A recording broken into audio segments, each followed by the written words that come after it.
Good morning guys. Ngayon papasyal ko kayo dito sa Kadiwa. Ito yung Philippine Supermarket ng Canada. Ano? Panay yelo. Ito mo, panay Pilipino po dyan sa Kadiwa. Kadiwa, Filipino and Asian. Okay? Manyo ko guys, mga guys, oh. Ito yung mga Filipino store sa Canada. Ito yung may-ari ng Kadiwa. Sir, kamusta? Ayos lang po, nagpapanggap lang na may-ari. Wala si Kuya Jess sa Moncton. Ganon. Ito.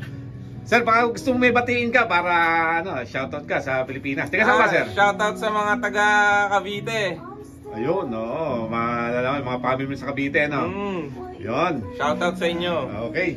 Sir, pasyal ba ako dito, ha? Sige, sir. Sige, sir. Ito yung mga Filipino food natin. Ayan, no?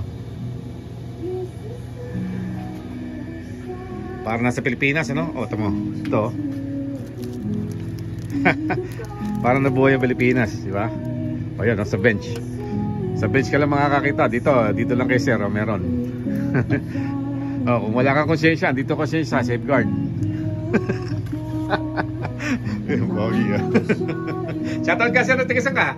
Makati po. Ayun, baka sa family mo. Shoutout po sa Makati, Manila, Mandaluyong. Yun, alright. Ano pangalan mo sir? Ethan po. Single? Ayun, naghahanap ng girlfriend. Hindi po. Di ba? Ito, tabo, alam niyo na kasi gagamitin. Wala niya sa Canada. Meron yan dito. Dito lang yan. Sa Kadiwa. Masyal na kayo dito. Ayan mga biscuit. Diba? Saan ka makakita niyan? Sa panaginip ka lang makakita kung nasa Canada ka. Pero meron pala ditong katotohanan. Diba? Ayan Ayan Actually matagal na to. Nag-expand sila. Matagal na to. Ayan mga bagoong. Diba? Ayan mamaya bibili ko ng mga chichibog natin dito, mga century. Ayan tingnan natin ang presyuhan. Huwag natin tingnan ang presyuhan. Siyempre medyo hindi naman na yung presyuhan nya. Hindi naman mag-ano rin yan. Siyempre medyo malaki yung rate, diba? Kasi ayan may mga hotdog dito. Ayan. Ayun ha?